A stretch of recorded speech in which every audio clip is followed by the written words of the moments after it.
बिस्मिल्लाहिर्रहमानिर्रहीम। अस्सलाम वालेकुम नाज़रीन कराम, इलेक्शन 2024 का बाकायदा तौर पर ऐलान हो चुका है और हम भी अपने चैनल पर आप लोगों की खिदमत में पाकिस्तान के जो कौमी असम्बली के हलके हैं उन हलकों की डिटेल कुछ आपके सामने रख रहे हैं। नाज़रीन, आज हम डिस्ट्रिक्ट उकाड़ा के हवाले से जो एक हलका है उकाड़ा का, ये जो है हलका NA 136 है, 2023 की जो नई हलका बनी है उसके मुताबिक, जबकि 2018 में अगर आप देखें तो इसका नंबर था NA 142। इसकी जो तफसीलात आपके सामने रखेंगे। नाज़रीन से गुजारिश है कि चैनल को ज़रूर सब्सक्राइब कर दें और अपने जो कमेंट सेक्शन में अपनी आरा का इज़हार भी ज़रूर करें, क्योंकि आप लोगों की आरा जो होती है वो ज़्यादा अहमियत की हामिल होती है। नाज़रीन, सबसे पहले मैं अगर आप 2018 का रिजल्ट आपके सामने रखूँ इस हल्के का, तो यहाँ पर रियाजुल हक जज साहब जो कि पाकिस्तान मुस्लिम नून के उम्मीदवार थे, उन्होंने 1,40,733 वोट हासिल किए थे और वो यहाँ से इलेक्शन जीतने में कामयाब हो गए थे। जबकि पाकिस्तान तहरीक इंसाफ के राव हसन सिकंदर, उन्होंने सिर्फ 76,592 वोट हासिल किए थे, वो यहाँ से इलेक्शन हार गए थे। यानी रियाजुल हक जज आप कह सकते हैं कि तकरीबन 65,000 वोटों की लीड से जो है वो ये इलेक्शन जीतने में कामयाब हो गए थे।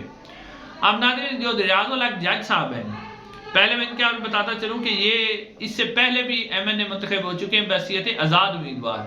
तो रियाजुल हक जज साहब जो हैं वो इस हल्के के अंदर बहुत तगड़े उम्मीदवार हैं। रियाजुल हक जज साहब जो है वो ज़ाती वोट बैंक रखते हैं, जैसा कि मैंने आपको पहले बताया कि 2013 में वो यहाँ से मेंबर कौमी असम्बली बहसीयत आज़ाद उम्मीदवार मुंतखब हो चुके हैं। तो बहुत ही तगड़े उम्मीदवार हैं और उसके बाद भी मुस्लिम नून में शामिल हो गए थे।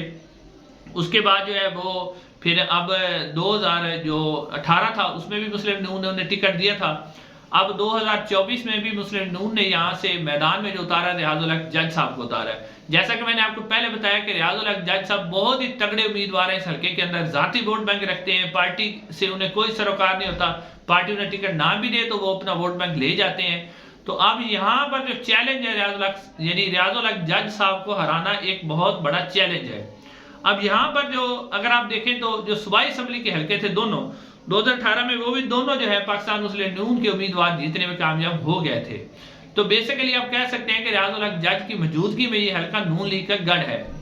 अब नाज़रीन, यहाँ पर रियाजुल हक जज साहब जो है उनको हराना एक बहुत बड़ा चैलेंज है। अब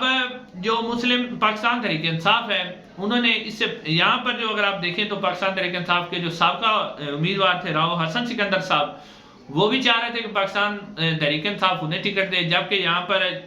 जो चौधरी अब्दुल्ला ताहिर अराई हैं, जो कि साबका मेंबर कौमी असम्बली का इलेक्शन उन्होंने लड़ा था PP 188 में से, और महज तकरीबन 2000 वोटों से या 1500-1600 वोटों से वो हार गए थे, क्योंकि वो भी अराई बिरादरी का वोट बैंक रखते हैं, तगड़े उम्मीदवार हैं। तो इस दफ़ा वो चाह रहे थे कि वो कौमी असम्बली का इलेक्शन लड़ें और इस हवाले से टिकट के ऊपर खींचातानी जारी थी कि अब जो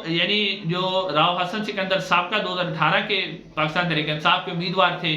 उनका ख्याल था कि टिकट उन्हें दिया जाए, और जो चौधरी अब्दुल्ला ताहिर अराई हैं जो कि साहब का MPA का इलेक्शन लड़ा था, उन्होंने वो चाह रहे थे कि टिकट उन्हें दिया जाए। अब इसके ऊपर टिकट के ऊपर इख्तलाफात रहे, कभी खबरें आती रही कि टिकट जो है अब्दुल्ला ताहिर को दे दिया गया, चौधरी अब्दुल्ला ताहिर को।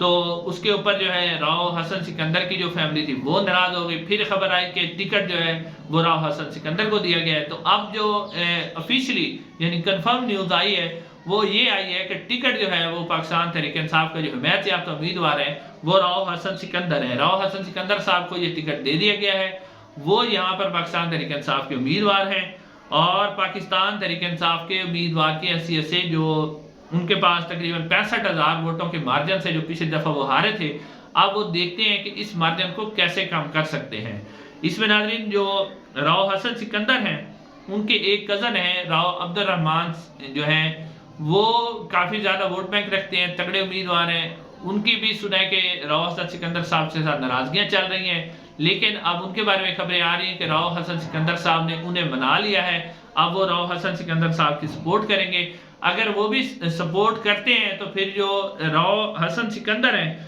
जो कि पिछली दफ़ा 76,000 वोट लेने में कामयाब हुए थे, तो अगर उनके कज़न उनकी सपोर्ट करते हैं राव अब्दुल रहमान, तो इससे भी जो राव हसन सिकंदर है उनका वोट तकरीबन 90,000 तक जा सकता है। लेकिन इसके बावजूद जो है राव हसन सिकंदर जो है वो अभी तक जो یہ جو ریاض الحق جج صاحب ہیں، جیسا میں نے آپ کو پہلے بتایا، ذاتی ووٹ بینک رکھتے ہیں اور کافی مالدار آدمی ہیں، تگڑے امیدوار ہیں، اور آپ کو پتہ ہے پاکستان میں جو الیکشن ہوتا ہے اس کے اوپر خرچے ہوتے ہیں، اور جو بندہ بھی پیسہ زیادہ خرچ کرتا ہے وہ تقریباً الیکشن جیتنے میں کامیاب ہو جاتا ہے۔ تو اب ریاض الحق جج صاحب جو ہیں وہ الیکشن جیتنے کی پوزیشن میں ہیں، اور دوسری طرف جو راؤ حسن سکندر ہیں وہ کوشش کر رہے ہیں کہ وہ بھی کسی طرح ان سے مقابلہ کر سکیں۔ اسی سلسلے میں ان کے کزن سے ان سے صلح ہوئی ہے۔ اب یہ صلح ان کی کس حد تک کامیاب ہوتی ہے اور کس حد تک انہیں فائدہ دے سکتی ہے، لیکن ان کے لیے جو بڑا مسئلہ ہے وہ ہے چودھری عبداللہ طاہر ارائی۔ وہ جو چودھری عبداللہ طاہر ارائی ہیں، کیونکہ وہ پاکستان تحریک انصاف کا ٹکٹ لینا چاہتے تھے، اگر آپ انہیں ٹکٹ نہیں دیا گیا تو کیا وہ جو راؤ حسن سکندر ہے ان کے نیچے الیکشن لڑیں گے ایم پی اے کا؟ تو اس کے بارے میں خبریں یہ آ رہی ہیں کہ جو عبداللہ طاہر ارائی صاحب ہیں، راؤ حسن سکندر صاحب، انہیں بھی راضی کرنے کی کوشش کر رہے ہیں کہ وہ جو ہے ان کے ساتھ علاج کر رہے ہیں، ان کی سپورٹ کریں، اور اگر وہ ایم پی اے کا الیکشن لڑنا چاہتے ہیں تو اس کے اوپر راضی ہو جائیں۔ اگر وہ عبداللہ طاہر کو راضی کر لیتے ہیں تو پھر آپ کہہ سکتے ہیں کہ 15 سے 20 ہزار ووٹ جو ہے، بلکہ 30 ہزار ووٹ جو ہے ارائی برادری کا، وہ اس کے اندر مزید ایڈ ہو سکتا ہے، جس سے جو ہے راؤ حسن سکندر وہ مقابلے کی پوزیشن میں آ سکتے ہیں۔ اس کے علاوہ جو ہے یہاں پر اگر آپ دیکھیں تو جو ایک اور امیدوار ہے مار عبدالستار صاحب، جو کہ یہاں سے صوبائی اسمبلی کا الیکشن لڑنا چاہ رہے ہیں، وہ بھی کافی تگڑے امیدوار ہیں اور لوگوں کے اندر کافی ملتے جلتے ہیں، لوگ انہیں پسند کرتے ہیں، لوگ جو ہے ان کے ساتھ بڑا رابطہ رکھتے ہیں، اور وہ لوگ جو کام ہے، مطلب جو عام لوگوں کے کام ہوتے ہیں ان کے اندر ان کی مدد کرتے ہیں۔ تو اب وہ یہاں سے جو ہے جو راؤ سکندر صاحب ہیں، راؤ حسن سکندر صاحب، وہ بھی انہی کے نیچے ایم پی اے کا الیکشن لڑ رہے ہیں، تو ان کی بھی جو سپورٹ ہوگی وہ بھی راؤ حسن سکندر صاحب کے لیے کافی فائدہ مند ثابت ہوگی، کیونکہ وہ عام عوام سے ملتے ہیں، عام لوگ انہیں پسند کرتے ہیں۔ تو اب ناظرین، یعنی آپ اس حلقے کے اندر دیکھیں تو ایک پاکستان تحریک انصاف کے لیے بہت بڑا چیلنج ہے۔ اگر ریاض الحق جج صاحب کو ہرانا تو دور کی بات ہے، ان کے قریب پہنچنا بھی پاکستان تحریک انصاف کے لیے بہت بڑا چیلنج ہوگا، جس کے اوپر راؤ حسن سکندر صاحب کوشش کر رہے ہیں، کیونکہ انہوں نے ٹکٹ اب لے لیا ہے، ٹکٹ انہیں دے دیا گیا ہے۔ اب تک کے جو سرویز ہیں ان کے مطابق ریاض الحق جج صاحب جو ہیں وہ اس حلقے کے اندر سے بہت بہتر امیدوار ہیں، اور وہ پاکستان مسلم نون کی ٹکٹ سے جو ہے وہ یہ والی نشست نکالتے میں کامیاب ہو جائیں گے۔ انشاءاللہ اگلی ویڈیو میں ناظرین ملاقات۔